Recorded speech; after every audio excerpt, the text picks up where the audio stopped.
Que alegria estarmos juntos, que bênção poder estar celebrando com vocês essa noite tão especial. Um tempo de nós, mais uma vez, voltarmos o nosso coração a Deus e a sua palavra e pedirmos que Deus possa falar com a gente por meio da sua palavra mais uma vez essa noite. Você diz amém? Amém. Obrigado, Bispo Alex, Bispa Geisa, pela bênção de poder estar desfrutando da companhia de vocês e servindo a cabana em um culto como esse que, assim como todas as noites que a cabana se reúne para celebrar o Senhor, é uma noite de nós ouvirmos Deus, estarmos com o Senhor e sermos tocados pela palavra de Deus. Que a porção da palavra de Deus que o Senhor vai derramar sobre nós essa noite, que possa edificar muito a sua vida e fortalecer a sua fé, que seja uma palavra de Deus para a nossa vida. Você diz amém? Amém. Você está com sua Bíblia aí? Vamos lá? Eu gostaria de ler com você em Gálatas capítulo 5. Gálatas 5, nós vamos ao versículo 13. Como essas noites são, você pode se assentar, como essas noites são noites que elas têm uma proposta um pouco mais para a linha de um ensino, também uma pregação, mas um pouco mais para a linha de um ensino. Eu gostaria de falar com vocês nessa primeira noite sobre o fruto do Espírito e as obras da carne. Você pode repetir isso comigo? Diga: o fruto do Espírito e as obras da carne.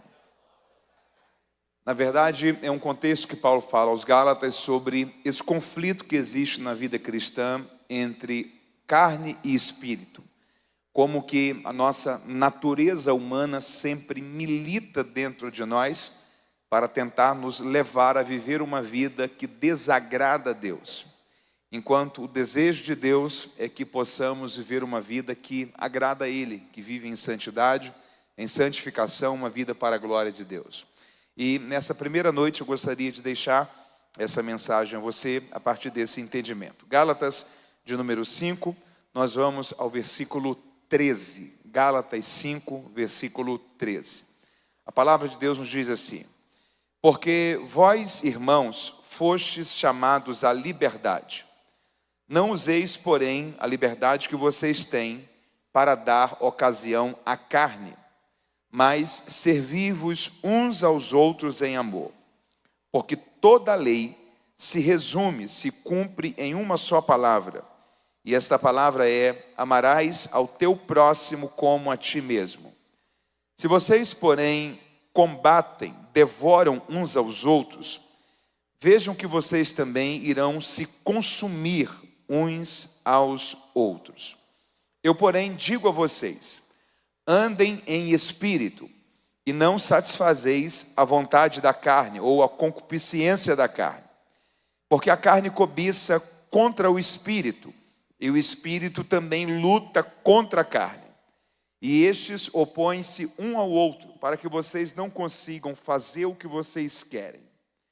Mas se vocês são guiados pelo Espírito, não estão mais debaixo da lei.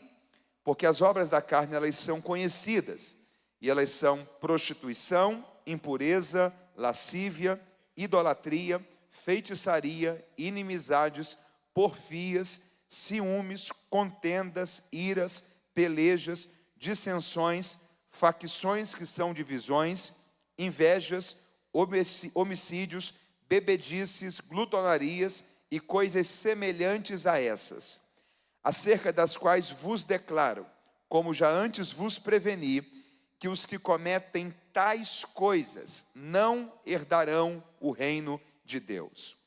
Mas o fruto do Espírito, ele é amor, gozo, paz, longanimidade, que é paciência, benignidade, bondade, fidelidade ou fé, dependendo da sua tradução, mansidão e temperança, dependendo da sua tradução, domínio próprio. E contra estas coisas não há lei. Os que são de Cristo Jesus já crucificaram a sua carne com as suas paixões e concupiscências. Se vivemos no Espírito, andemos também no Espírito. E se você leu comigo, diga amém. Repita comigo: carne e espírito. Diga: obras da carne e fruto do Espírito. A carta de Paulo aos Gálatas, o tema central dela é sobre a liberdade cristã. Essa é a verdade central, a boa notícia que essa carta aqui nos traz. Ela nos lembra de que nós não somos mais escravos do pecado, mas nós somos livres em Cristo Jesus. A primeira notícia que Paulo está apresentando para a gente é essa daqui. Outrora, nós vivíamos sob a escravidão do pecado, sob o domínio do pecado. Mas Cristo nos libertou. E por causa disso, nós não estamos mais debaixo do jugo do pecado, debaixo da opressão, do domínio do pecado. Mas agora nós somos filhos perdoados de Deus. Na prática, o que a palavra de Deus está dizendo para a gente aqui é o seguinte: antes, você e eu pecávamos, porque nós éramos escravos, estávamos sob o domínio do pecado. Você não tinha escolha entre pecar ou não pecar, porque era domínio, era um jugo, era um comando, era um governo que estava sobre você. Mas Cristo nos libertou, e nós, ao ponto que fomos feitos filhos de Deus, somos livres em Cristo. Então, quando nós agora pecamos, não é porque somos escravos do pecado, porque escravos nós não somos mais, nós somos livres. Então, por que é que, já que nós não somos escravos do pecado, ainda pecamos? Paulo está falando sobre isso aqui. O que ele está dizendo é, quando nós ainda pecamos agora, é simplesmente porque a gente desejou pecar, escolheu, decidiu pecar e não lutou contra aquilo. Porque escravo nós não somos mais. O pecado hoje é uma decisão. O pecado hoje é uma entrega a uma tentação. O pecado hoje é um consentimento, é uma escolha. Então, a primeira grande verdade que Paulo está trazendo para a gente aqui é essa daqui. A gente precisa diferenciar o que era o pecado antes do que é o pecado agora. O pecado antes era o domínio do pecado sobre nós, era a escravidão do pecado sobre nós. Mas nós não somos mais escravos, somos livres e somos filhos perdoados de Deus. Então, se ainda pecamos, é porque a gente deseja pecar, é porque a gente quer pecar. Então, é uma questão de uma decisão, de usar de modo correto a liberdade que hoje nós temos. Porque Cristo nos tirou da escravidão do pecado e nos fez ser livres. Mas o que Paulo está dizendo é o uso dessa liberdade que me faz ou voltar à prática do pecado, ou viver uma vida cheia do Espírito para a glória de Deus. Esse é o primeiro ponto que eu preciso que você entenda. Você entende comigo? Ok? Diga comigo: antes eu pecava porque era escravo. Diga: mas hoje eu sou livre. Então, se eu ainda peco, é porque eu ainda não decidi lutar contra isso e parar de pecar. Primeiro ponto é esse: nós não somos mais escravos, somos livres. Segunda coisa que Paulo está apresentando aqui para a gente: existem dois termômetros. Quantos termômetros? O primeiro termômetro, ele chama aqui de obras da carne. E o segundo termômetro, ele chama aqui de fruto do Espírito. Qual é o primeiro termômetro? Obras da carne. O segundo termômetro, fruto do Espírito. São duas galerias, com dois comportamentos distintos nessas galerias. Quando eu olho para a minha vida, quando você olha para a sua vida, e você encontra na sua rotina, no seu dia a dia, na sua prática de vida, as obras da carne, isso é um sinal de que a liberdade que hoje temos está sendo usada do modo errado. É simplesmente a gente olhar e dizer o seguinte: ele me libertou, mas eu ainda tenho desejo de fazer essas coisas. Então eu uso a liberdade para a prática do pecado. Mas se quando eu olho para a minha vida e eu submeto os meus comportamentos, os meus hábitos, a minha vida, diante do termômetro das obras da carne e do fruto do Espírito, se o que eu encontro na minha vida é o fruto do Espírito, é sinal de que eu estou usando agora essa liberdade, não mais para viver para o pecado, mas eu estou usando essa liberdade para viver para a glória de Deus. E é por causa disso que o fruto do Espírito está sendo gerado em mim. Como que funcionam esses dois termômetros? Quais são as características desses dois lados extremos? Paulo compartilha para a gente a partir do versículo 19. E aqui, para a gente literalmente organizar pedagogicamente na mente da gente, Paulo organiza todas as obras da carne em 4 grupos. Quantos grupos? Primeiro grupo, pecados morais relacionados ao mau uso da sexualidade. E ele coloca ali 3 pecados nesse bloco de obras da carne relacionadas ao mau uso da sexualidade. Ele fala sobre prostituição, ele fala sobre impureza e ele fala sobre lascívia. Talvez a versão que você tem em mãos fala sobre adultério, fornicação, impureza e lascívia. São algumas traduções com palavras diferentes. Mas ele praticamente resume todos os pecados relacionados ao mau uso da sexualidade, a fornicação ou adultério, que algumas versões apresentam como impureza, prostituição ou então lascívia, que é essa compulsão, esse desejo por pecados morais relacionados ao mau uso da sexualidade. Segundo bloco, ele apresenta para a gente 2 pecados.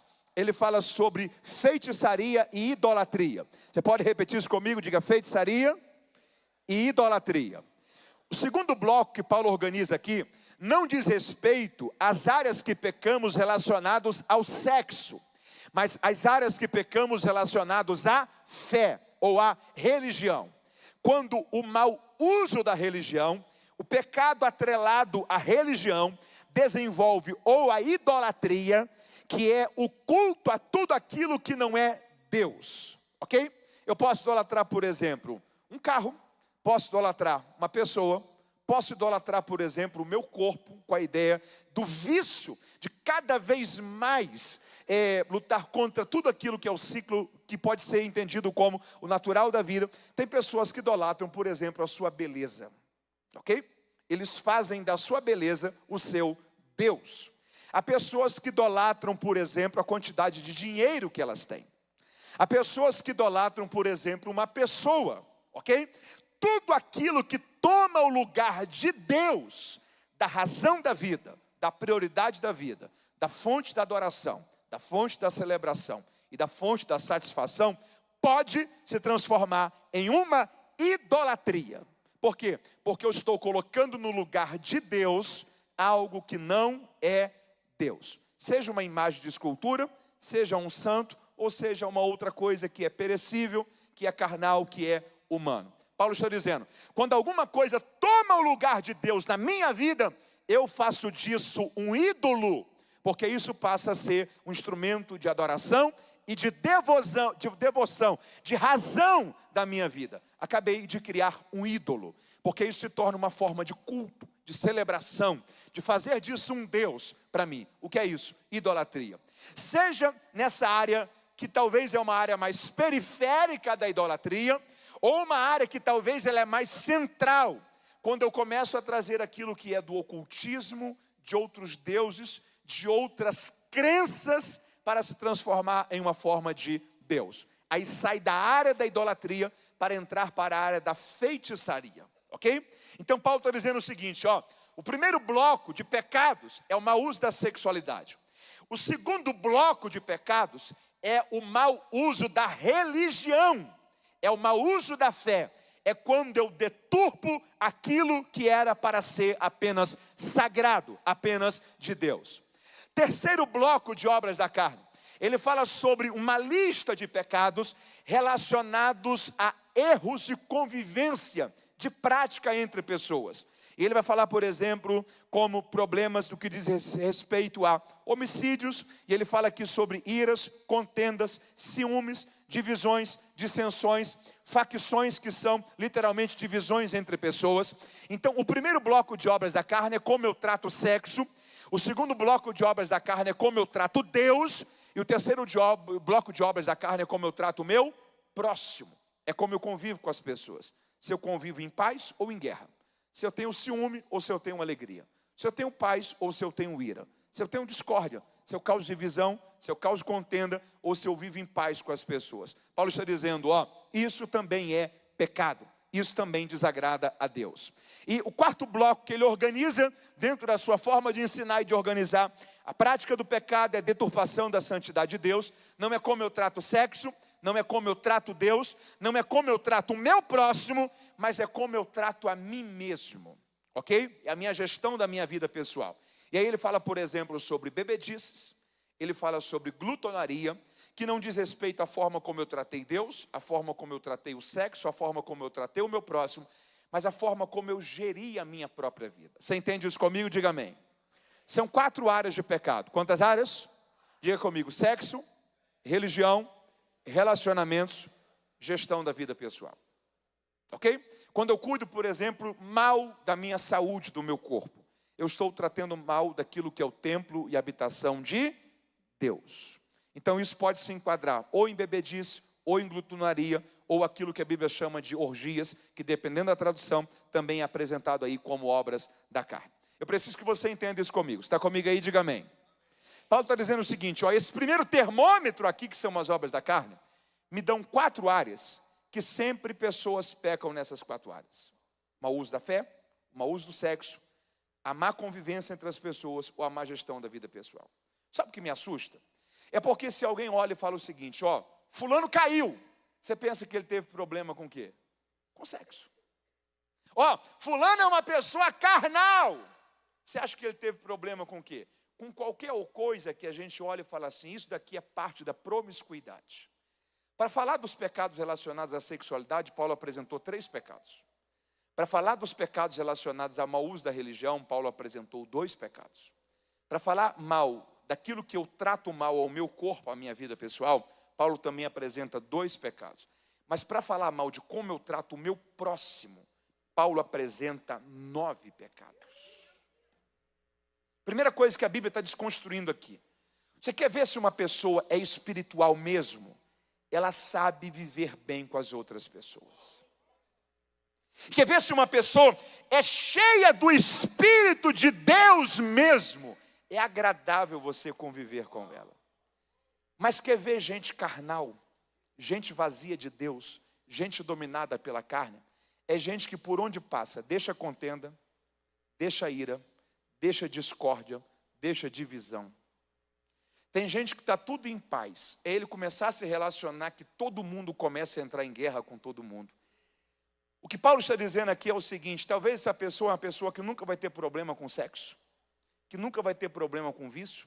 Você nunca vai ver ela lutando, por exemplo, contra o cigarro, ou contra a bebida alcoólica, ou contra a droga. Mas a carne é manifestada na vida dela, pelo fato de que ela nunca consegue viver bem com as outras pessoas. Porque a carnalidade dela é expressada não naquilo que a gente olha e diz, isso daí é o perfil de uma pessoa carnal. Mas a carne dela é expressada mediante aquilo que a gente olha e diz respeito. Isso é totalmente contra aquilo que Deus fez o ser humano para ser. Uma pessoa que vive em paz. Uma pessoa que manifesta o amor de Deus através dela. Uma pessoa que manifesta o fruto do Espírito através dela. A gente não pode se esquecer que uma das características de alguém cheio de Deus é a capacidade de viver em paz. A Bíblia chama isso de pacificação.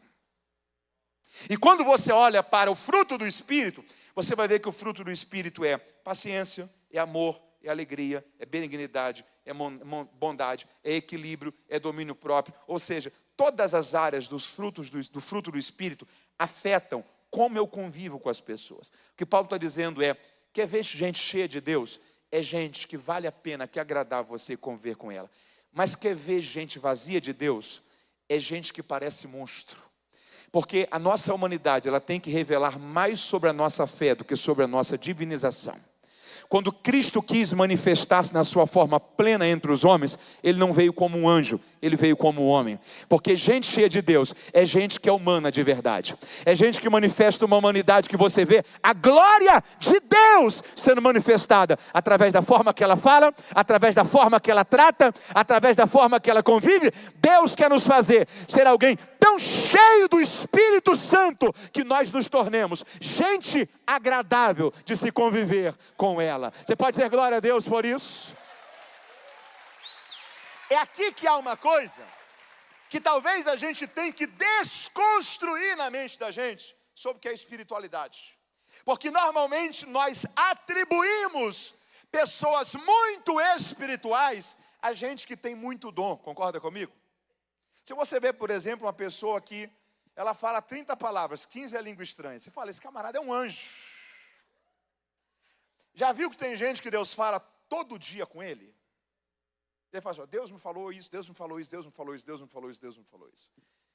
Eu tenho uma curiosidade de saber como que é a vida dessas pessoas. Essas pessoas são anjos. Deixa eu falar uma coisa aqui para você. Abraão era um amigo de Deus. Abraão era um amigo de... Em 24 anos, sabe quantas vezes Deus falou com Abraão segundo a Bíblia? 4. Deus não é de falar muito. Deus fala em momentos pontuais. Ele está sempre presente. Mas a palavra de Deus, existem 2 expressões no grego para a palavra. Quantas palavras? Diga comigo, logos e rema. Ok? Logos é isso daqui, ó. Todas as vezes que você abrir esse livro, Deus fala com você. Porque esse livro é a palavra de Deus. Ao contrário do que a teologia liberal diz que a Bíblia não é a palavra de Deus, mas apenas contém a palavra de Deus. Não, a Bíblia é a palavra de Deus. Todas as vezes que você abrir esse livro, Deus estará falando com você. Só que há uma segunda expressão na Bíblia, ou naquilo que é construído como a lógica da teologia, que é a palavra rema. Você pode repetir isso comigo? Diga rema. Logos é a palavra escrita, rema é a palavra falada, é a palavra manifestada, é a palavra materializada. Todas as vezes que você abrir a sua Bíblia, Deus tem uma palavra para você, para te direcionar, para te confrontar, para te corrigir, para te edificar, para te encorajar. Sempre há uma porção da palavra de Deus para você. Só que existem experiências que são a voz de Deus materializada para você. Seja por meio de um sonho, seja por meio de uma profecia, seja por meio de uma voz audível, seja por meio de uma palavra profética que Deus dará a alguém para comunicar a você. Aquela dimensão da fala de Deus não foi a dimensão da fala logos, foi a dimensão da fala rema. Quem aqui já teve uma experiência de, num momento crucial da sua vida, Deus usou alguém para dizer uma palavra a você, que aquela palavra foi o acesso de Deus para o entendimento, para uma nova fase que você precisava entrar? Já aconteceu isso com você? Esse nível de manifestação não acontece sempre. Esse nível de manifestação são em momentos pontuais. Não acontece toda hora. Às vezes leva anos para você ter uma experiência nessa proporção. Porque esse nível de fala de Deus não acontece a todo instante. Porque esse nível de experiência acontece em momentos pontuais. Quase sempre, quando Deus se manifesta a você nessa esfera de comunicação e de linguagem, é porque ou Ele está virando uma chave acerca do momento que você está vivendo, ou você está prestes a cometer um erro que pode colocar tudo a perder, e Ele está te dando uma palavra muito clara de livramento, ou Ele está direcionando você para uma nova fase que você precisa entrar. Esse nível de comunicação de Deus não acontece muitas vezes. Abraão, que era o amigo de Deus, em 24 anos, só vivenciou 4 dessas manifestações.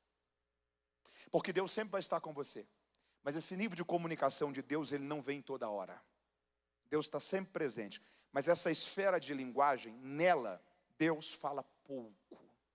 Só que todas as vezes que Deus fala, é porque Deus tem um direcionamento para aquilo que você precisa entrar no ambiente de comunhão com Ele.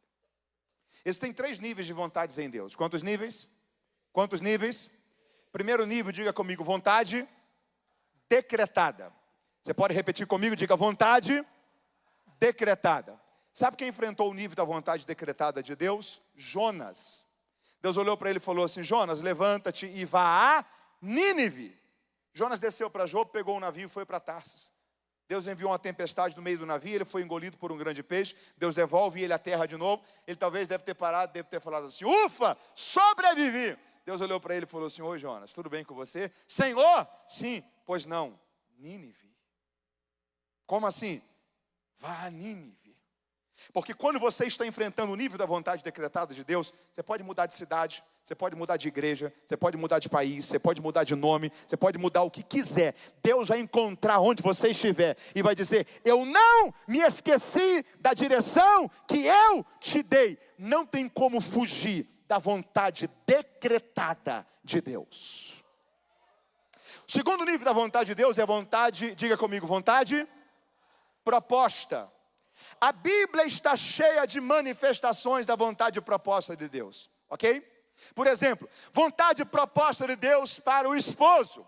Esposo, ame a sua esposa como Cristo amou a igreja. Tem como não amar, sim ou não? Sim. Vontade proposta de Deus para a esposa. Esposa, sede submissa aos vossos maridos. Tem como não ser? Sim. Vontade proposta de Deus para os filhos. Filhos, honrai aos vossos pais. Tem como desonrar? Tem. Vontade proposta de Deus para os pais. Pais, não provoquem a ira nos vossos filhos. Tem como provocar? Tem. Por quê? Porque essa é a vontade proposta. É a vontade? A vontade proposta, Deus não te obriga a vivê-la. Deus te apresenta.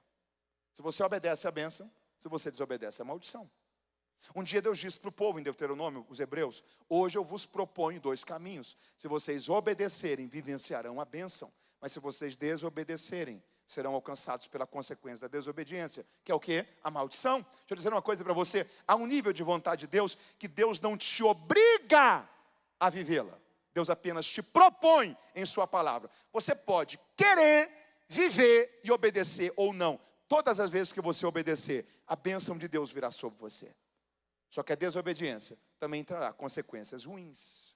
Porque são leis que Deus estabeleceu. Você pode repetir isso comigo? Diga: leis que Deus estabeleceu. Deixa eu dizer uma coisa para você. Leis Deus estabelece apenas uma vez. Quantas vezes? Quantas vezes?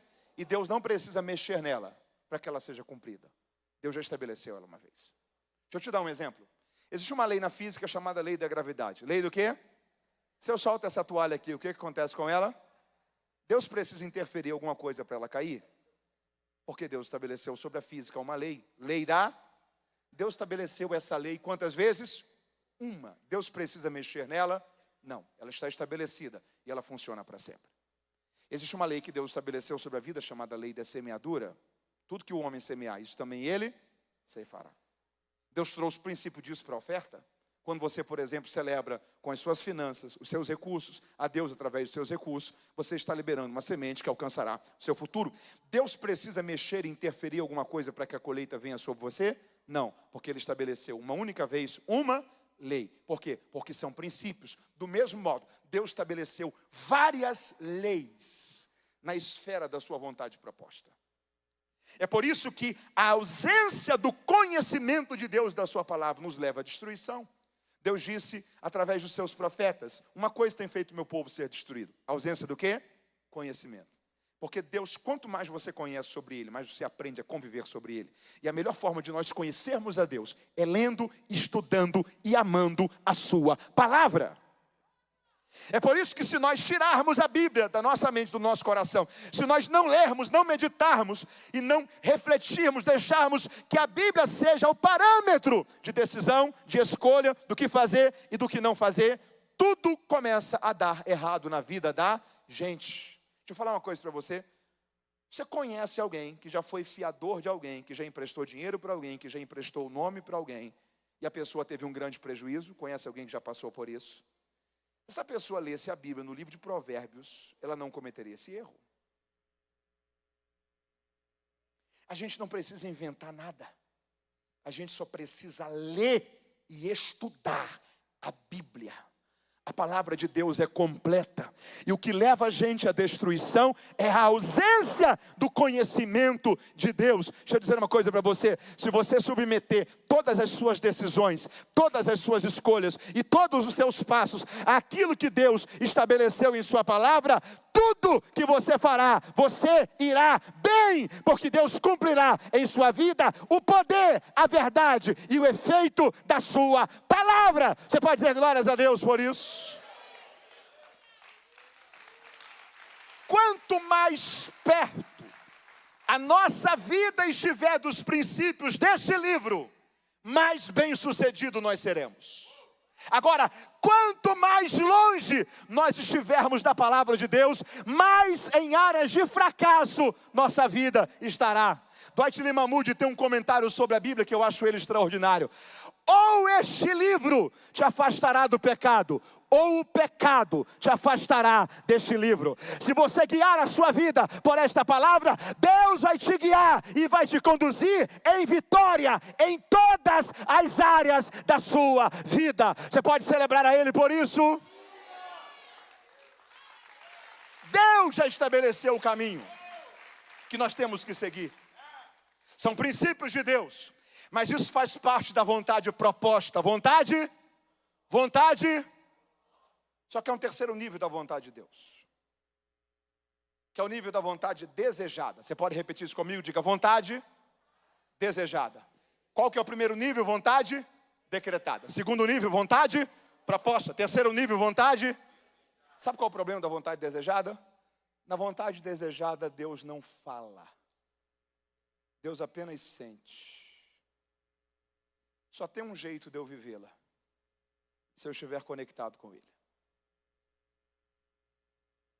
Se eu conviver com Ele. Se eu andar com Ele. Deixa eu dar um exemplo para você. Imagina que um dia de domingo alguém liga para você e fala assim: vem almoçar aqui na minha casa. Você chega lá.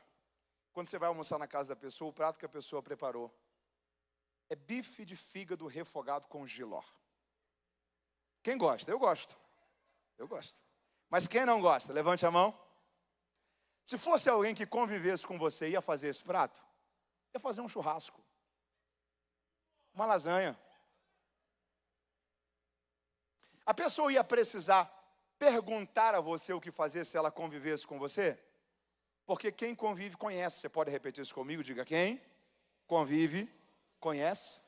Se chegar para o seu esposo ou para a sua esposa e perguntar, ele gosta mais de calor ou de frio? De doce ou de salgado? Qual é a cor que ele e ela preferem?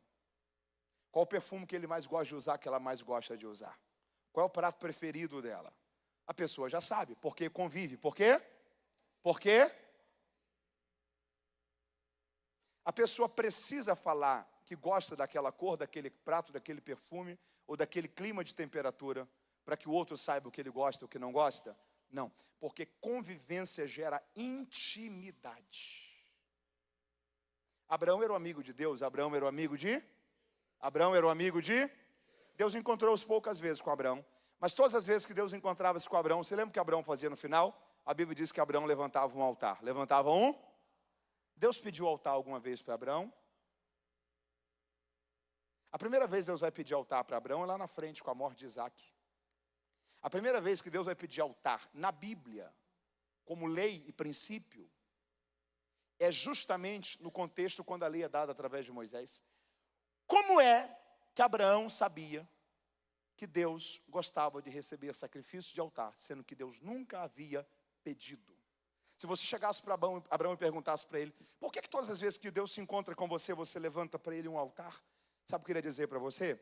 Eu não sei te responder. Ele nunca me pediu, mas isso é coisa de amigo. Eu sinto que quando eu ofereço para ele um altar, ele se agrada. Mas ele já te pediu? Não. Por quê? Porque esse é o nível da vontade desejada. 3 vezes no Getsemane, quantas vezes? Jesus falou: Pai, se possível, passe de mim esse cálice. O Pai respondeu alguma coisa? Você lembra que Jesus falou no final? Ele olhou para os discípulos e disse assim: vamos, eu preciso ir à cruz, eu vou beber desse cálice. Como que Jesus sabia que tinha que ir à cruz para beber do cálice, se o Pai não havia respondido ele? Vontade desejada.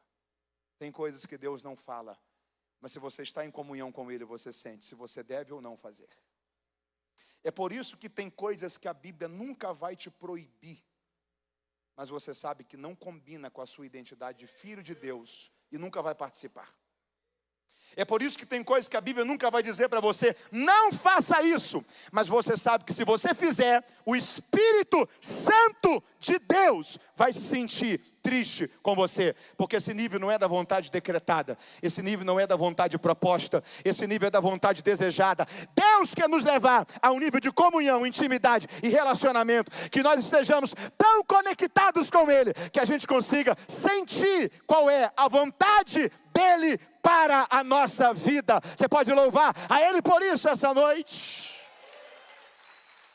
Coloque sua mão sobre o seu coração e diga assim: Senhor, me ajude a ter tanta intimidade, comunhão, pureza, sinceridade, conexão com o Senhor e com o seu coração, a ponto de eu conseguir sentir aquilo que é a tua vontade para a minha vida. Você pode dizer glórias a Deus por isso?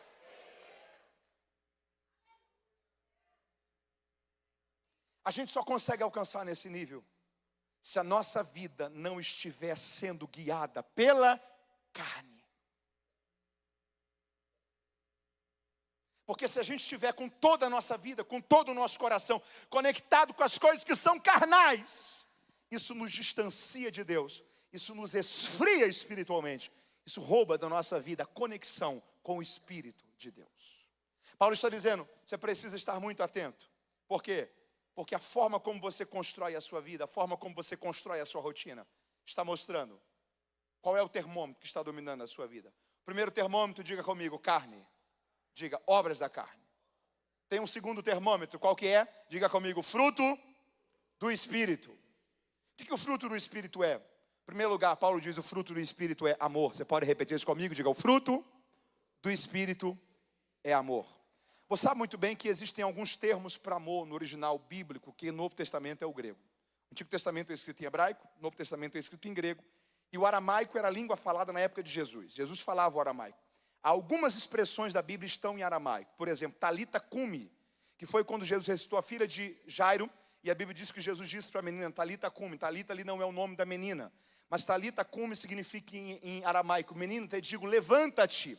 E quando Marcos escreve aquele texto, transcreve no mesmo idioma que Jesus falou. Outra expressão, Abba, Pai, que era uma expressão carinhosa de se chamar pai no aramaico. E quando Paulo escreve as suas cartas, ele insere aquele termo dentro do seu texto. O Antigo Testamento é escrito em hebraico, o Novo Testamento é escrito em grego, e algumas expressões do texto do Novo Testamento estão em aramaico, porque a língua da época de Jesus era o aramaico. No texto grego, que é o texto do Novo Testamento, existem 4 expressões para a palavra amor. As expressões são ágape, que é o amor de Deus, o amor incondicional; filéu, que é o amor fraternal; storge, que é o amor comunitário; e eros, que é o amor conjugal entre um homem e uma mulher. Quando Paulo diz, o fruto do Espírito é amor, o termo que ele coloca aqui é ágape. Paulo está dizendo o seguinte, o fruto do Espírito me faz amar como Deus ama. O fruto do Espírito me faz manifestar através da minha vida o mesmo nível de amor que apenas Deus consegue manifestar. Tem uma história muito curiosa de uma missionária que ela havia doado a sua vida para ser uma missionária entre leprosos. E um dia chegaram para ela e disseram, eu tenho que ser muito sincero para você, porque por dinheiro nenhum no mundo eu teria coragem de fazer isso que você faz, não. Ela olhou e falou, posso ser sincera, por dinheiro também nenhum no mundo eu teria coragem de fazer isso que eu faço. Porque isso daqui não tem a ver com quanto que eu recebo ou não para fazer. Isso tem a ver com amar como Deus ama. Isso tem a ver com sentir como Cristo sentiria. Com manifestar compaixão como Cristo manifestaria. Sabe o que é isso? Isso é um nível de amor, que é amar segundo Deus. Isso é fruto do Espírito. Segunda expressão que Paulo coloca, fruto do Espírito é gozo. Algumas versões dizem alegria. O termo do grego aqui é chara. Você pode repetir isso comigo? Diga chara. Chara é o mesmo termo que por 16 vezes Paulo na carta aos Filipenses escreve alegrai-vos. Outra vez vos digo, alegrai-vos. Paulo estava preso ali por amar a Cristo. Como que alguém preso tem motivos para se alegrar? Da onde vem essa alegria? Essa alegria é alegria segundo Deus. Essa alegria segundo Deus é a alegria que a Bíblia chama de felicidade. Você pode repetir isso comigo? Diga felicidade. Existem 2 palavras que você não tem antônimo oposto para ela, ok? Diga comigo, felicidade e vida. Mateus, o antônimo de felicidade é tristeza. Não, tristeza é um antônimo de alegria. Felicidade você não tem antônimo. Para você trabalhar o antônimo de felicidade, você tem que colocar o prefixo in. Infelicidade. Felicidade é algo diferente de alegria. A outra palavra é vida. Mateus, o antônimo de vida é morte. Não, morte é um antônimo de nascimento. Nasceu, morreu. Vida é algo completo. Vida é algo pleno. Não existe antônimo para a vida. Vida é plenitude. Existe antônimo para existir. Existe antônimo para nascer e para morrer. Vida é algo completo. Vida é uma medida de satisfação e amplitude de existência que vai além de você continuar a respirar ou não. Tem gente que já morreu. O impacto deles continua vivo até hoje. Tem gente que está vivo, mas o efeito da sua vida é como se estivesse morto.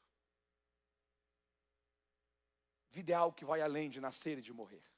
Não existe antônimo para a vida. Não existe antônimo para a felicidade. Tristeza é um antônimo de alegria. Diga comigo, alegria e tristeza.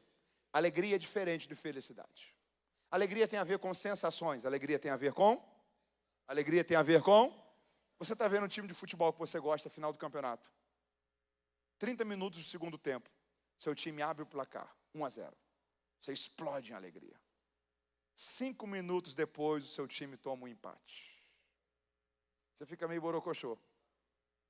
10 minutos depois, 45 do segundo tempo, o outro time puxa um contra-ataque, vira o jogo termina, seu time perdeu o campeonato. Você fica triste. Mas esse era o sentimento que você estava 15, 20 minutos atrás? Não. Mudou de uma hora para outra, sim ou não? Porque isso aqui é alegria. Alegria tem a ver com sensações. Alegria tem a ver com? Quem aqui num dia de calor, mas muito quente, bebeu um copo d'água bem gelado e sentiu muita alegria, muito prazer? Faz assim. Quem, porque aquele copo d'água estava maravilhoso, quis beber o segundo copo d'água e bebeu o segundo copo d'água? Faz assim. Quem não sentiu o mesmo prazer no segundo copo d'água? Sabe por quê? Porque a alegria é uma medida que se esvai, é uma medida que diminui. Você está vendo fotos e vídeos antigos. Você vê uma foto, um vídeo do seu filho, sua filha, quando tinha 2 anos de idade, começando a engatinhar. Você que já é vovô, vovó, vê um vídeo de 5, 6 anos atrás, seu neto começando a falar bobô, bobó. Agora ele já está falando, ele não quer mais nem vir no seu colo. Você dá uma saudade. Você começa a quase chorar. Se você vê o mesmo vídeo, a mesma foto, 5 minutos depois, não vai ter em você o mesmo impacto. Sabe por quê? Porque a alegria é uma medida que se esvai. Isso é diferente de felicidade. Se você chegasse para Jesus e perguntasse, me defina o que é felicidade, Jesus ia falar para você o que ele falou no Sermão do Monte. Porque ali ele disse, bem-aventurados, que no grego é makarios, que significa gente feliz. Ele estava dizendo, eu vou te dar o perfil de gente feliz. Você quer saber o que é gente feliz? Gente feliz para mim é gente que chora. Chora? Que chora. Por quê? Porque como é triste a vida de quem não consegue mais chorar. Gente feliz para mim é gente pacificadora. Porque como é triste a vida de quem só vive em guerra. Gente feliz para mim é gente mansa. Gente feliz para mim é gente que aceita até ser perseguida e prejudicada por causa daquilo que é justo e correto. A gente olhar e falar, isso para o senhor que é ser feliz? Para mim isso é outra coisa. Ele dizer, o problema é que você está confundindo felicidade com alegria. Eu não estou te falando sobre alegria, eu estou te falando sobre felicidade. Porque alegria tem a ver com sensações. Felicidade não tem a ver com sensações. Felicidade é paz de espírito, é algo interior. Guarde uma coisa, é diferente uma pessoa que tem uma vida feliz e pode passar por momentos de tristeza, de gente que tem uma vida triste e só de vez em quando tem momentos de alegria. Alegria tem a ver com sensações. Felicidade é diferente disso. Felicidade, você pode estar na guerra que for, o seu coração está em paz em Deus, porque é uma medida de contentamento, de alegria e de satisfação que somente Deus pode gerar em nós. Isso é fruto do Espírito e Deus quer gerar isso na nossa vida e no nosso coração. Você pode glorificar a Ele por isso? Essa é a alegria que apenas Deus possui. E essa é a alegria que o mundo não consegue dar. Você pode dizer isso comigo? Diga, a alegria que Deus gera no meu coração. Diga, nada desse mundo consegue produzir. Diga, porque a alegria segundo Deus é a alegria de felicidade. Fruto do Espírito é isso aqui. Fruto do Espírito também é paz, é o quê? Só que não é qualquer paz. É uma paz que o mundo não conhece. Porque é uma paz que a Bíblia diz que é a paz que excede todo o entendimento. Já viu que tem guerras que você está, que era para você estar desesperado, e você está em paz? Que se você fosse fazer contas, que se você fosse usar a lógica, que se você fosse usar o físico pelo físico, o natural pelo natural, o humano pelo humano, era para você estar desesperado, mas você está tendo paz. Essa paz é o que a Bíblia chama da paz que excede todo o entendimento, vai além do que você consegue entender, vai além do que você consegue explicar, vai além do que você consegue argumentar, porque é uma medida de paz que somente Deus pode gerar no coração da gente, porque é uma paz que habita em Deus. Fruto do Espírito é esse nível de paz. Fruto do Espírito também é longanimidade, que é paciência. Pode repetir isso comigo? Diga paciência. Dá uma olhada para quem está perto de você, vê se ele tem jeito de quem é paciente. O salmista diz: esperei com paciência, esperei com, porque tem gente que até espera, mas murmurando. Tem gente que até espera, mas reclamando. Tem gente que até espera, mas espera colocando tudo a perder. Só que tem gente que espera, mas espera confiando. E quem espera confiando, espera com paciência. É Deus que gera isso no coração da gente. Paulo utiliza outros dois termos, diga comigo: benignidade e bondade. Vamos de novo, diga benignidade e bondade. Parecem ser a mesma coisa, mas não são. Benignidade, guarde isso. Benignidade é a intenção de fazer o bem, ok? Benignidade é a bondade, é a prática, é a ação de fazer o bem. Bondade é fazer o bem. Benignidade é ter prazer de fazer o bem. Tem gente que até faz o bem, mas por obrigação. Tem gente que até faz o bem, mas pensando: se eu fizer o mal, o que vão pensar de mim? Tem gente que faz o bem porque tem um coração bom. Bondade é a ação, benignidade é a intenção. O que Deus está dizendo é: eu não quero que você seja uma pessoa que apenas faz coisas boas. Eu quero que você seja uma pessoa que tem prazer, alegria em fazer o que é bom. E distanciamento, rejeição por aquilo que é mal. Diga comigo: benignidade e bondade. Diga: porque Deus analisa, diga, não só minhas ações, diga também minhas intenções. Fruto do Espírito é fé ou fidelidade. E aí ele usa duas expressões finais. Diga comigo: mansidão e temperança. Talvez a versão que você tem em mãos diz domínio próprio. Você pode repetir isso comigo? Diga: mansidão e domínio próprio. Esse termo no grego aqui é entreteia. E o que ele significa é lutar contra mim mesmo. Você pode repetir isso comigo? Diga: lutar contra mim mesmo. Você sabe muito bem que personalidade é individual, ok? Caráter é construído. Caráter é construído. E tem gente que teve um bom caráter sendo ensinado, mas relativizou a moral. E perdeu qualidade de caráter. Caráter é construído. Personalidade não, é da pessoa. E quase sempre a sua personalidade constrói uma coisa chamada em você, chamada temperamento. Você pode repetir comigo? Diga temperamento. A psicologia, a psicanálise, as ciências comportamentais chegam para a gente à conclusão de que existem 4. Melancólico, fleumático, sanguíneo, colérico. Tem pessoas que são melancólicas.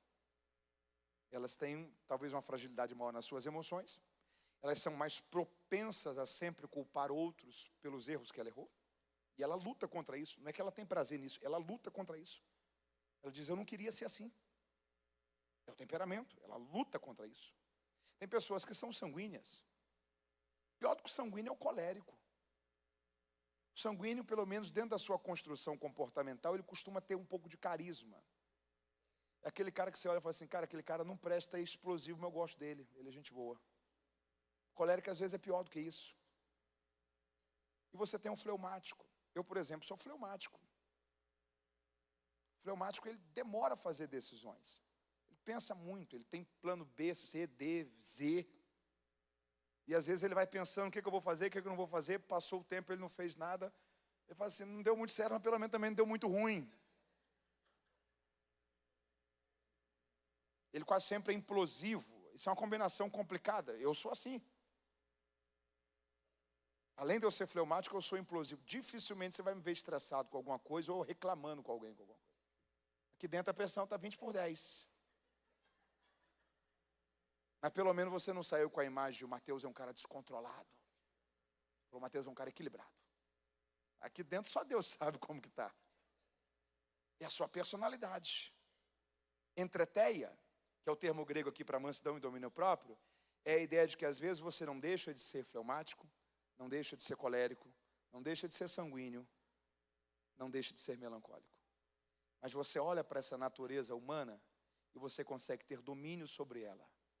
Você diz para ela, aqui não. A minha vida vai ser governada não por você. A minha vida vai ser governada pelo Espírito Santo de Deus. Porque é o domínio sobre o eu. Deixa eu fazer uma pergunta para você. Você entendeu até aqui? Diga amém. Às vezes a aula é um pouco mais difícil e diferente da dinâmica de pregação. A aula, às vezes, você reage menos, processa mais informação. Tem mais informação sendo descarregada em menos tempo. Somente tem que reprocessar tudo isso. Mas quem entendeu até aqui, diga amém. Primeiro ponto da mensagem. Nós somos livres, nós somos? A gente peca ainda hoje, sim ou não? Por que a gente peca? Porque somos escravos? Pecamos ainda por causa de quê? Porque escolhemos, porque não lutamos contra. Ok? E tem 2 termômetros para mostrar para a gente se a gente está sendo mais governado pela carne ou pelo Espírito. Qual é o primeiro termômetro? Obras da carne. Ele tem 4 blocos dentro dele. Quantos? O primeiro é a deturpação do quê? Do sexo. O segundo é a deturpação do quê? Da fé, da religião. Terceiro é a deturpação do quê? Das relações, do convívio. Quarto é a deturpação do quê? Do cuidado com a minha vida pessoal. Aí o outro bloco diz respeito ao fruto do Espírito. Fruto do? São 9 características ali. Quantas? John Stott, que foi um pastor britânico, ele tinha uma frase fantástica sobre o fruto do Espírito. Ele dizia o seguinte, só existe uma pessoa que você encontra nela na Bíblia. Todas essas 9 características. Em quem que é? Jesus. Porque quando o fruto do Espírito é gerado em mim, é justamente Cristo sendo gerado na nossa vida. É o novo nascimento. E a natureza de Cristo sendo gerada em nós. Você entendeu até aqui? Diga amém. Tem mais alguns minutinhos de atenção aí? Vamos lá? Anote isso. Diga comigo, carne e espírito. Deixa eu diferenciar uma coisa aqui para você. Repita comigo, carne. Carne não é isso daqui, ok? Isso daqui é corpo. Carne não é isso daqui. Tem gente que tem mais carne, tem gente que tem menos carne. Mas carne aqui não é isso daqui. Isso aqui é corpo. Isso aqui é base da tricotomia. Corpo, alma e... Nós somos uma alma vivendo dentro de um corpo, vivificado pelo Espírito. Ok? Na verdade, o que nós somos é uma alma. A alma é a única coisa em nós que é imortal. E diferencia o que é imortal do que é eterno. Somente Deus é eterno. Eterno é o que sempre existiu. Imortal é aquilo que foi feito para não morrer. Nossa alma é imortal. Quando a gente morre, a tricotomia se desmonta. O corpo volta para onde? Para o pó, para a terra. E o espírito? Para Deus, porque é o fôlego de vida que habilitou em nós a vida. E a alma faz o quê? Segue o juízo para uma eternidade com Deus ou sem Deus, que entra para a eternidade. É um tempo sem fim. Nós somos uma alma vivendo dentro de um corpo, vivificado pelo Espírito. O que milita entre a gente é carne e espírito. O espírito está na tricotomia, porque vem de Deus. A carne não é isso daqui. A carne é a natureza caída, fruto de Adão. É o prazer pelo pecado, é o desejar pecar, é querer aquilo que é contra Deus. Quando Paulo escreve sobre corpo, ele não usa o mesmo termo no original bíblico que carne. Deixa eu mostrar uma prova disso clara para você. Quem aqui já fez jejum pelo menos uma vez na vida? Faz assim? Ok? Quando você estava em jejum, você tomou café da manhã, sim ou não? Você não alimentou o seu corpo, não alimentou o seu. Mas se você mentiu ou julgou alguém, mesmo sem ter alimentado o seu corpo, você alimentou a sua carne.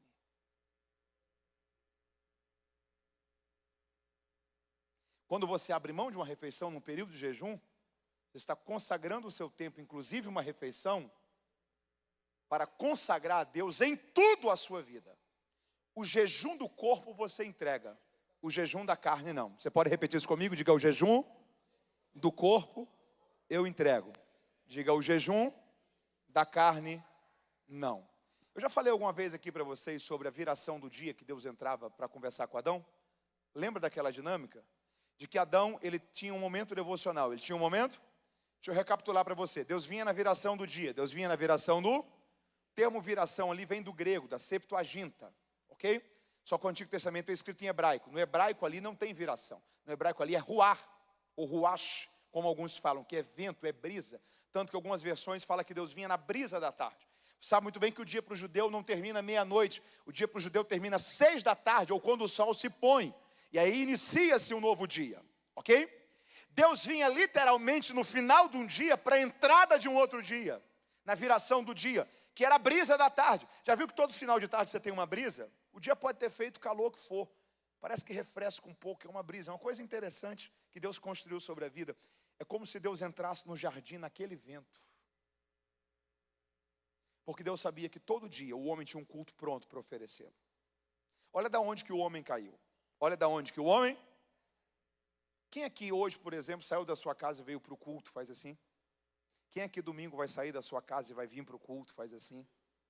No Éden, não era o homem que ia para o culto, era Deus que vinha para o culto. Todo dia, na viração do dia, Deus entrava no Éden para o encontro com o homem. Porque Deus sabia que o homem tinha um culto para oferecê-lo. Era o prazer de Deus, era a alegria de Deus. Deus vinha na viração do dia. Primeira coisa que Deus está ensinando, diga comigo: princípio devocional. Princípio o quê? Deus está dizendo: Adão, eu quero que você aprenda a começar todos os dias na minha presença. Deus vinha na viração, nos últimos instantes, para que os primeiros instantes do novo dia, Adão estivesse com Deus. Num desses dias, Adão pecou, desobedeceu, comeu do fruto. E quando ele comeu do fruto, ele sentiu que estava nu, teve vergonha, foi pegar folhas de figueira para costurar vestes para ele, para tapar a sua nudez e a nudez de Eva. Quem é que entra na viração do dia? Deus. E Deus faz uma pergunta: Adão, onde é que você está? Ele fala assim: Senhor, eu vi que eu estava nu e eu senti vergonha. Quem falou com você que você estava nu? Senhor, a mulher que o Senhor me deu desse fruto e eu comi. Deus olha para ele e inicia uma série de consequências pelos erros que eles tiveram. Só que eu não sei você, normalmente a gente tem a impressão que a comunhão de Adão com Deus havia se rompido, sim ou não? Deixa eu falar uma coisa para você. Sabe quanto tempo que Adão estava sem estar com o Senhor? Poucas horas. No dia que Adão pecou, Adão havia começado aquele dia com Deus. Não é que Adão estava sem Deus um ano. Não é que Adão estava sem Deus um mês. Não é que Adão estava sem encontrar em Deus por muitas semanas comunhão. Naquele dia, Adão havia começado ele com Deus em um momento devocional. O que a Bíblia está ensinando para a gente aqui é que um momento devocional sem uma vida devocional não será suficiente. Adão teve o seu momento devocional, mas falhou em sua vida devocional. Porque o jejum do corpo você entrega.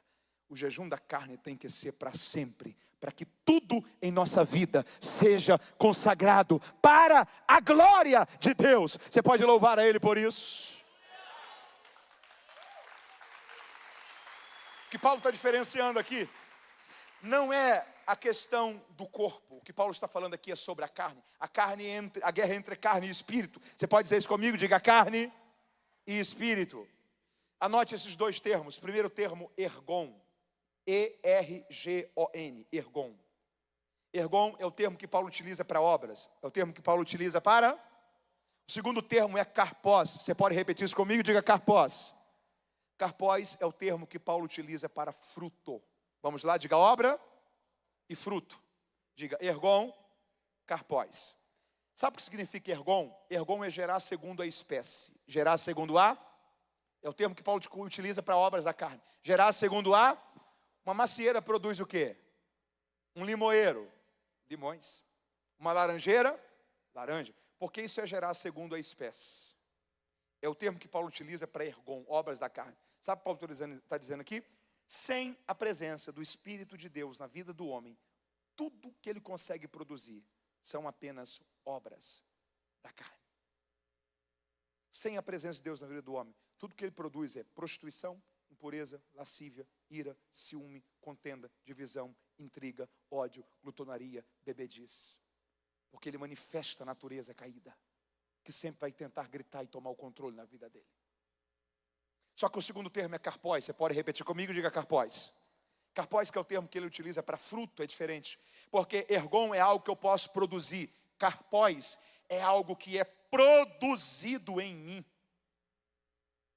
As obras da carne eu consigo gerar. O fruto do Espírito eu consigo produzir.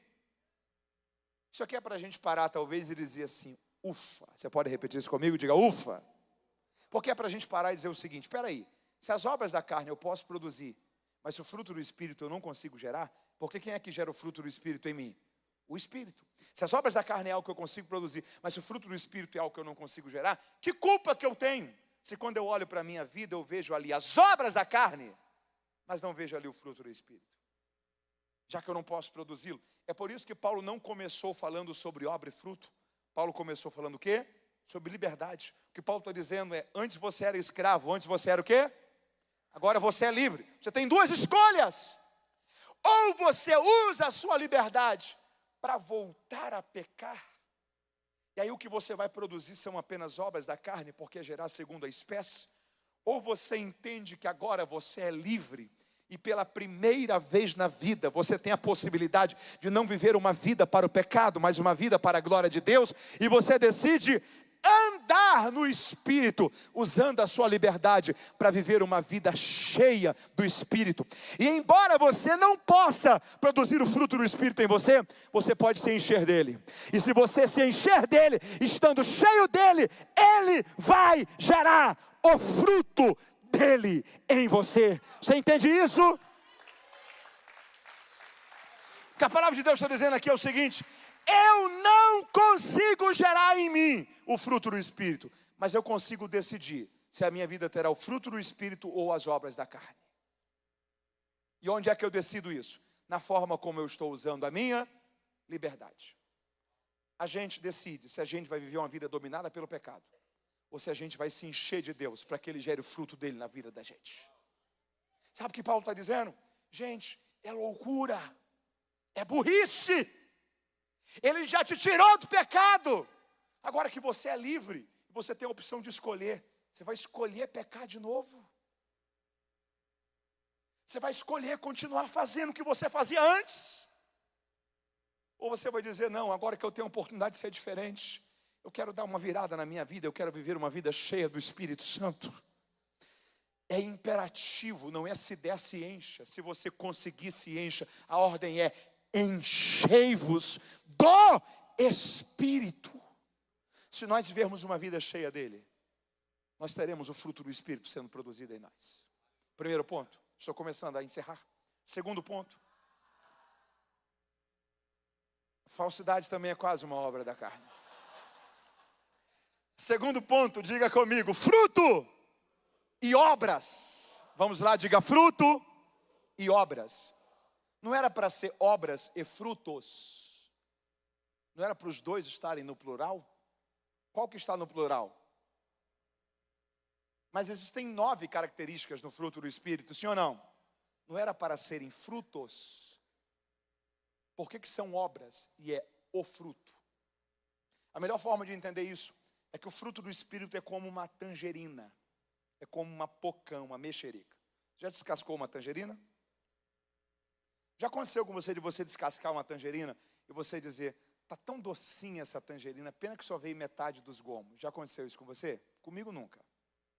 Já aconteceu de você abrir e falar o seguinte, que fruta saborosa. Pena que só tem 5 gomos, faltou 4. Acontece isso? Porque um fruto não pode ser gerado pela metade. Um fruto só pode ser gerado por inteiro. Ou eu tenho fruto do Espírito, ou eu não tenho. Mas fulano é tão alegre, talvez o temperamento e a personalidade dele é que ele é descontraído. Não significa que ele tem alegria, que é felicidade.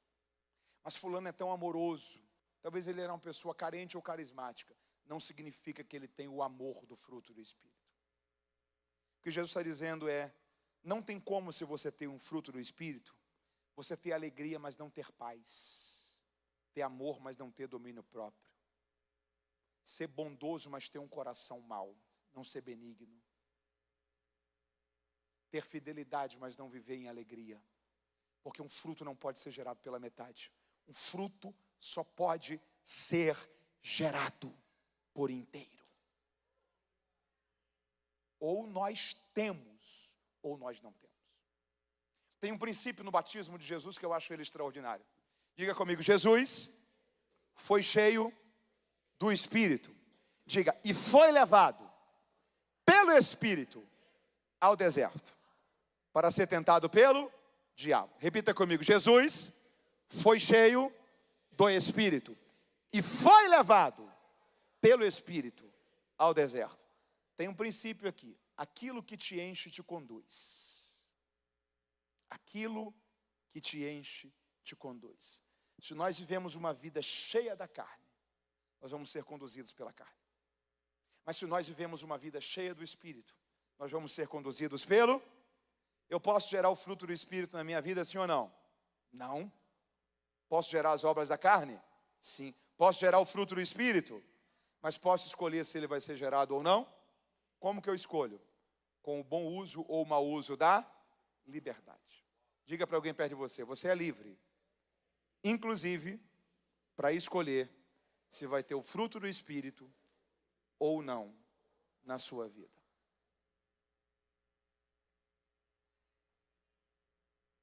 Começa a encerrar a mensagem aqui. Vá comigo, por favor, a Juízes. Juízes, capítulo 4. Juízes, capítulo.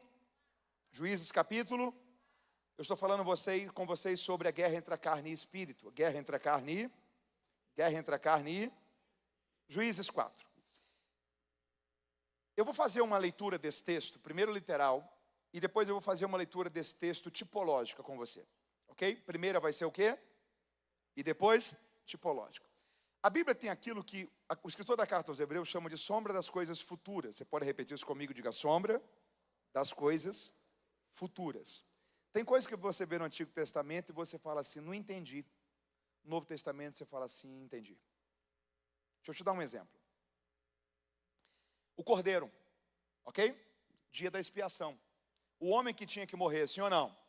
Deus falou o seguinte, uma vez por ano vai ter o dia da expiação. Em vez do homem morrer, eu vou permitir que um cordeiro seja morto. É um sacrifício expiatório e transitório. O cordeiro vai ocupar o lugar da humanidade. Porque não há redenção se não houver derramamento de sangue. O cordeiro morrendo. A minha ira está sendo aplacada nesse animal. E o povo está sendo perdoado. Porque esse sacrifício é um sacrifício provisório. É um sacrifício? É um sacrifício? A gente olha e fala assim, mas como assim, Deus? Um cordeiro morrer e está todo mundo perdoado? Qual que é a lógica disso? Um dia João Batista está batizando no deserto. Se aproxima um homem, Jesus. E ele disse, eis, não um cordeiro, o Cordeiro de Deus, que tira o pecado do mundo. Sombra das coisas futuras. Sombra das coisas? O cordeiro morria uma vez por ano, sim ou não? Dia da expiação. Dia da... O que era o dia da expiação? Você lembra? O templo tinha 3 áreas. Quantas áreas? Diga comigo. Átrio. Diga lugar santo. Lugar santíssimo. Átrio, quem podia ir até lá? Todo mundo. Lugar santo, quem podia ir até lá? Sumo sacerdote e sacerdotes. Lugar santíssimo, quem podia chegar até lá? Sumo sacerdote. Sabe onde é que o dia da expiação se cumpre tipologicamente? Getsêmani. Jesus entra com 11 discípulos. Quantos discípulos? No início ele deixa 8. Ele pega Pedro, Tiago e João e vai um pouco adiante. Ele deixa Pedro, Tiago e João aqui. E ele vai sozinho um pouco mais adiante. Todos foram até lá. Os mais íntimos chegaram até aqui. Somente ele, que é o sumo sacerdote da ordem de Melquisedeque, chegou até aqui. No lugar santíssimo, o sumo sacerdote espargia o sangue de um animal. Nesse local, Cristo começa a derramar o seu próprio sangue, soando gotas de sangue. O sangue que terminou de ser derramado no Calvário, começou a ser derramado no Getsêmani. Só que ele não é apenas o Cordeiro de Deus que sangra. Ele é o sumo sacerdote da ordem de Melquisedeque que oferece o sacrifício. Porque ele é o sacrifício completo. Ele é a oferta e ele é o ofertante. No Antigo Testamento você olha e fala assim, mas não tem muito sentido. No Novo Testamento você fala, tem sentido. Benjamin Walford, que é um teólogo norte-americano, ele tinha uma frase maravilhosa. O Antigo Testamento é uma casa, o Antigo Testamento é uma com a mobília completa. Com a mobília, o Novo Testamento é a mesma casa com a mesma mobília. Não há nada que você tenha no Antigo Testamento que você não tem no Novo. A diferença é só uma.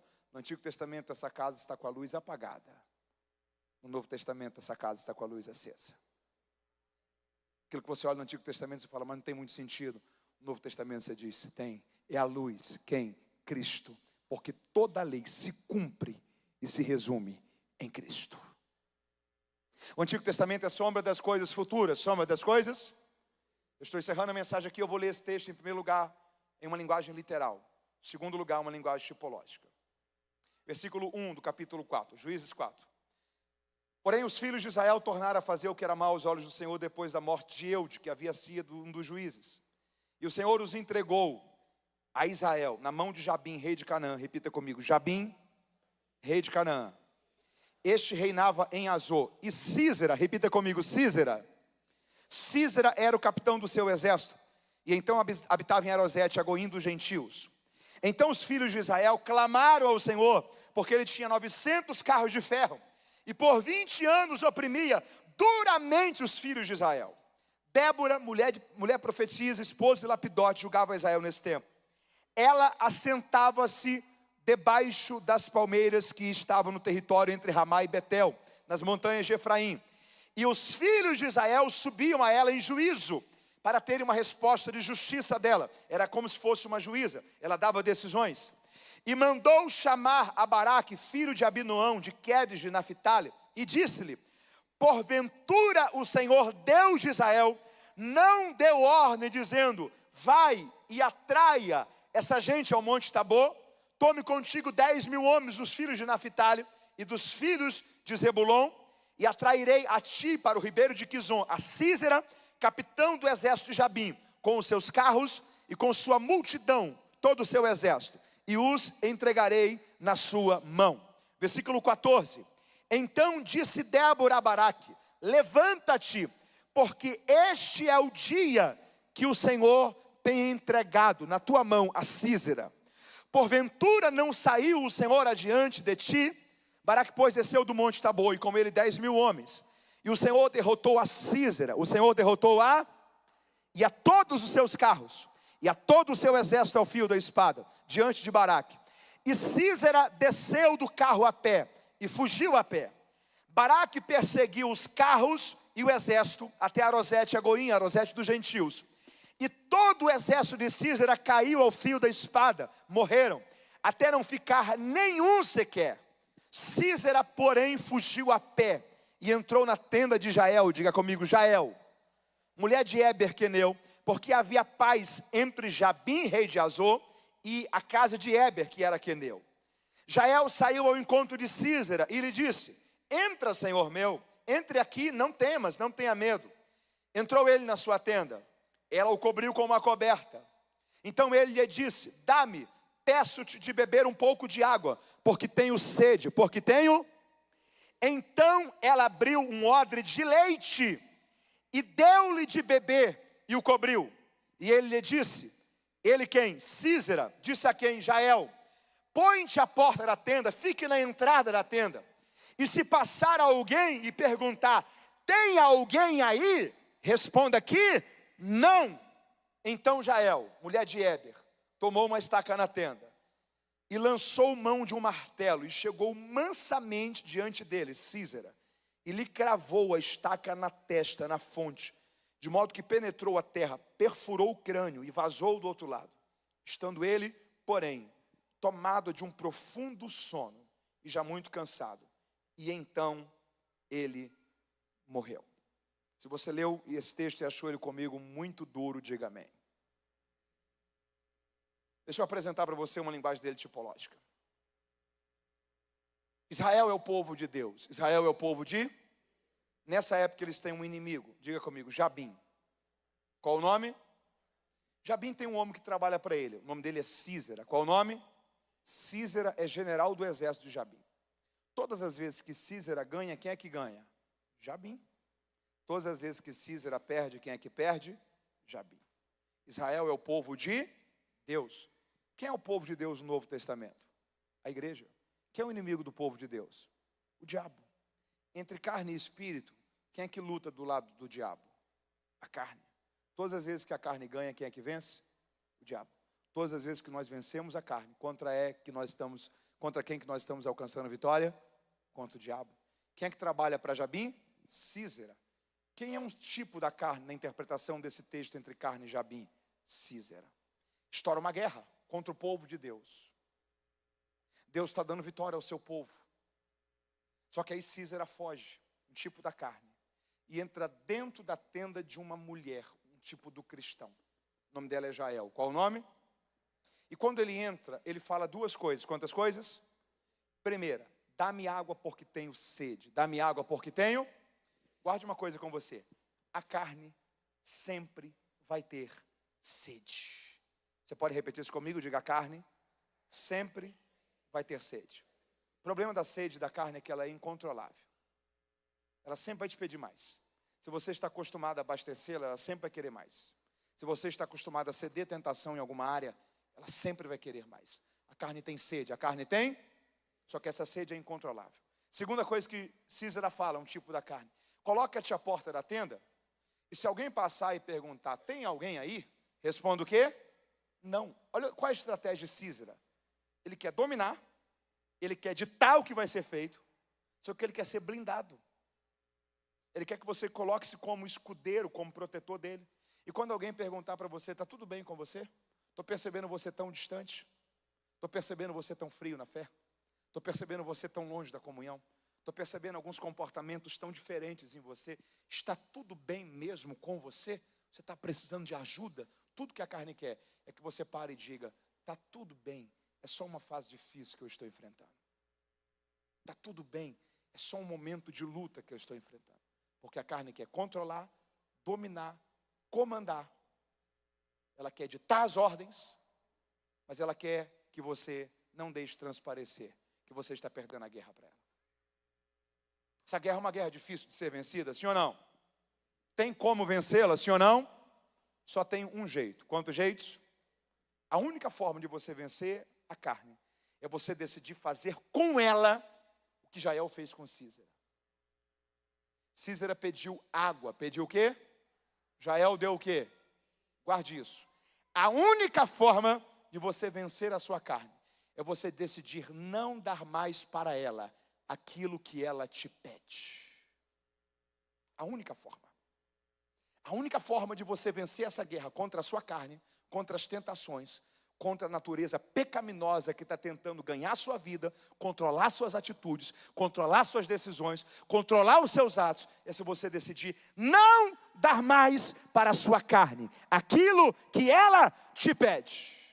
É o jejum contra a carne, é a vida devocional, não só o momento devocional. Só que além de você não dar para ela o que ela te pede, você tem que dar para ela aquilo que ela não quer. Porque além de você não dar para ela água, Jael deu para Sísera leite. E o leite, quando alguém está cansado, tem o poder de quê? Adormecer. Porque é justamente quando você dá para a sua carne o que ela não quer, que é fortalecer o seu espírito, que você consegue ir adormecendo, amortecendo a sua carne. Até que por um dia a vitória será inteira. Mas enquanto a vitória não é inteira, você consegue controlá-la, você consegue dominá-la. Porque o Espírito domina a sua vida, porque o fruto do Espírito é gerado em você, e porque você decidiu dar um basta para aquilo que o pecado quer, que você continue a alimentar os desejos dele na sua vida.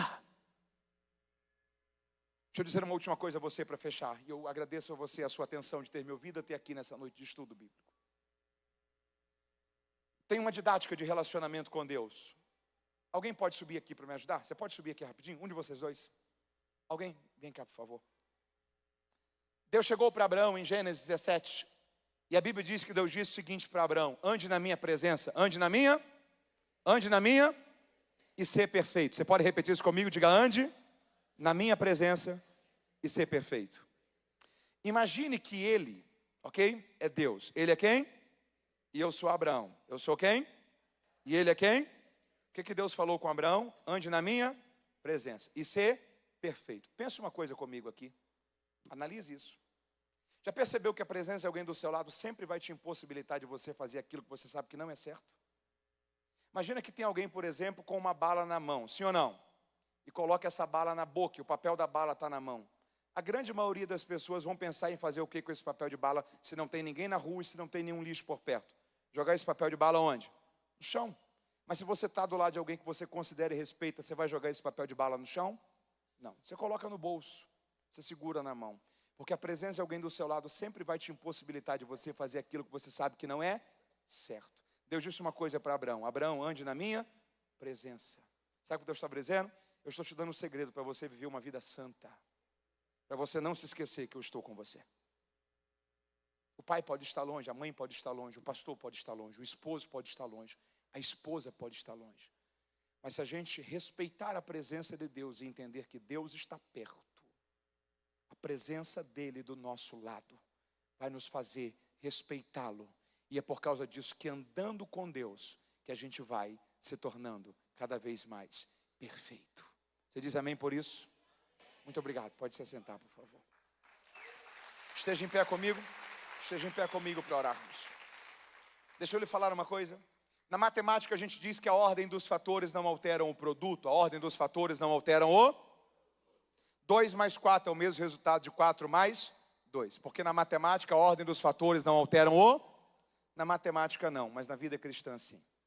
Se Deus tivesse dito: ser perfeito e ande na minha presença, sabe quando é que Abraão iria conseguir? Nunca. Porque a gente não é perfeito para andar na presença. A gente anda com Deus. E é a presença de Deus que vai aperfeiçoando a gente. Eu quero encerrar com uma oração. Eu tentei dentro desses minutos explicar para você a lógica de como funciona carne e espírito, de que você não é mais escravo do pecado, que Deus chamou para viver uma vida de pureza e de santidade. Só que isso passa por uma decisão: o bom uso da liberdade.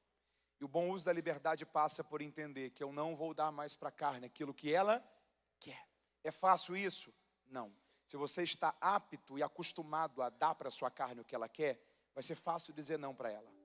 Mas se você dizer não, você vai vencer. Amanhã a sua carne vai vir de novo. Se você dizer não de novo, você vai vencer. Depois da manhã ela vai vir de novo. Se você dizer não de novo, ela vai vencer. Daqui 30 dias vai ser muito mais fácil para você resistir à tentação do que no começo. Porque a santidade é um processo. E é o processo de andar com Deus e não dar para a sua carne aquilo que ela te pede. Quem quer ser um cristão melhor? Quem quer ter o fruto do Espírito manifestado na sua vida? Diga comigo: Senhor, eu entendi a tua palavra e eu te peço, ó Deus, ajuda-me a viver uma vida não dominada pela carne, mas uma vida cheia do teu Espírito, e produz em mim o fruto do teu Espírito na minha vida. Que eu seja um cristão melhor, que eu seja uma pessoa mais pura, que eu seja alguém mais consagrado, que eu seja alguém mais agradável das pessoas conviverem junto. Diga: ó Deus, gera em mim a obra da santificação. Eu quero ser um cristão mais parecido com Jesus. Você pode dizer glórias a Deus por isso?